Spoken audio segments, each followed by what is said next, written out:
King Charles and Camilla prepare to meet Pope Leo in upcoming Vatican visit. Opening. Welcome back to Royal Saga, the ultimate destination for exclusive stories from the British monarchy, Spanish royalty, and royal families across the globe. For our loyal subscribers who've been with us through every palace reveal, you know we bring you stories that mainstream media won't touch. And if you're new here, subscribe right now because what we're about to share about King Charles's upcoming Vatican visit is absolutely historic. Hook. In exactly 48 hours, King Charles and Queen Camilla will step into Vatican City for a meeting that hasn't happened in over 2 centuries, and it's not just any meeting. Behind closed doors, the Vatican has been preparing a private audience with Pope Leo that involves a topic so sensitive, so unprecedented, that even the palace and the Holy See have issued a joint statement asking the media to respect the confidential nature of discussions. But here's what nobody's saying publicly. Charles is bringing a proposal to the Pope that could fundamentally reshape the relationship between the British monarchy and the Catholic Church. What is this proposal? Palace insiders reveal it involves something that would have been unthinkable just 5 years ago. Stay until the end because the real reason behind this visit will absolutely astound you. Main content. Let's set the stage. King Charles has always been fascinated by interfaith dialogue. His mother, Queen Elizabeth II, maintained cordial relations with various religious leaders, but Charles has taken this significantly further. Since ascending to the throne, he's been quietly building relationships with Catholic leadership across Europe, particularly in Spain where he's been consulting with the Spanish monarchy about how they navigate religious and secular governance. This Vatican visit, scheduled for next month, is the culmination of months of diplomatic groundwork.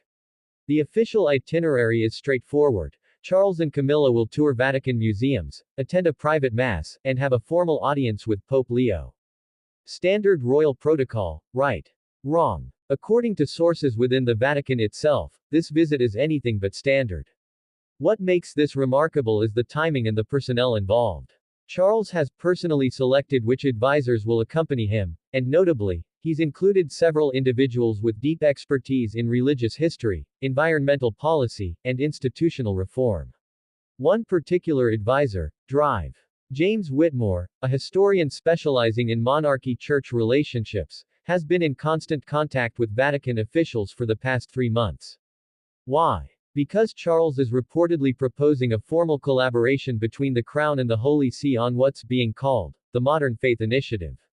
According to palace insiders, this initiative would involve the British monarchy and the Vatican working together on several fronts: environmental conservation, youth engagement in faith communities, addressing secularization among younger generations, and, this is the controversial part, reconsidering how traditional institutions remain relevant in an increasingly secular world. But there's more. Sources suggest Charles wants to establish a formal advisory council that includes representatives from the Church of England, the Roman Catholic Church, and other major faith traditions. This council would advise the Crown on matters of faith, ethics, and institutional relevance. It's essentially asking the Pope to be part of a think tank that shapes how the British monarchy evolves. The reason this is so sensitive. It blurs lines that have been carefully maintained since the Reformation. The British monarch is the supreme governor of the Church of England, not the Catholic Church. For Charles to seek the Pope's counsel on spiritual and institutional matters could be interpreted as undermining that independence, or, conversely, as a visionary move toward interfaith cooperation. Camilla's role in this visit is equally important, though less discussed.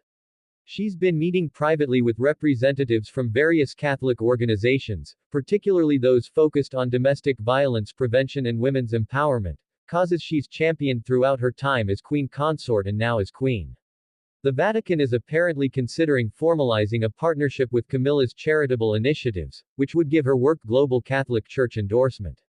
One detail that's particularly revealing: the Vatican has arranged for Charles to have a 45-minute private audience with Pope Leo, significantly longer than typical royal visits. This suggests the Pope wants to discuss substantive matters, not just exchange pleasantries. Sources indicate that Charles will present Pope Leo with a comprehensive proposal document outlining how the monarchy and the Church could collaborate on faith-based initiatives over the next decade. There's also speculation about a symbolic moment. Some insiders suggest Charles may request a private blessing from the Pope, Not a conversion or anything dramatic, but a spiritual acknowledgement of his commitment to faith-based governance. Such a moment would be photographed and shared globally, sending a powerful message about cross-denomination respect. Build to finale. But here's what's truly explosive. According to Vatican sources, the Pope has something he wants to give Charles, something that hasn't been given to a British monarch in 500 years. When Charles receives this gift, it will signal a fundamental shift in how the Crown and the Church relate to one another. Call to action. Before I reveal what the Pope is planning to give Charles and what this means for the future of faith and monarchy, subscribe right now. Hit that like button if you believe in interfaith cooperation. Drop a comment. Should the Crown be this involved in religious matters? Closing tease. Here's what Pope Leo has prepared for King Charles, the historical significance of this gift, and how it changes everything about the relationship between the British monarchy and the Catholic Church forever.